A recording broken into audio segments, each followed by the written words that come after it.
اللهم إن هذا المسجى قدامنا عبدك وابن عبدك وابن أمتك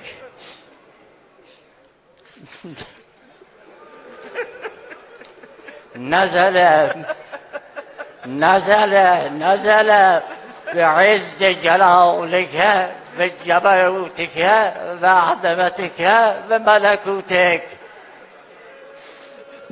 نزل بعز جلالك بجبروتك وملكوتك. نزل بعز جلالك بجبروتك وملكوتك. اللهم إنه نزل مجاهدا مبالغا ورعا موحدا متألها.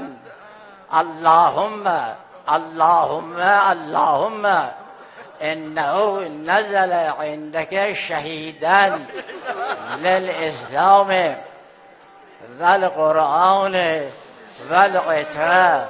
هذا أولا. اللهم إنه نزل عندك قتيلا للإسلام، قتيلا للأمة المسلمة، قتيلا لسياستها، قتيلا لصيامتها، قتيلا لكيانها، قتيلا لعظمتها وسيادتها ومولويتها ووحدتها.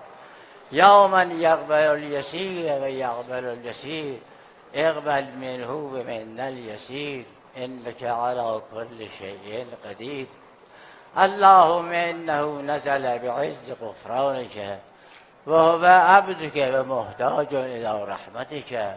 اللهم احشره مع الأئمة هداة المهديين واخلف على أهله في الغابرين.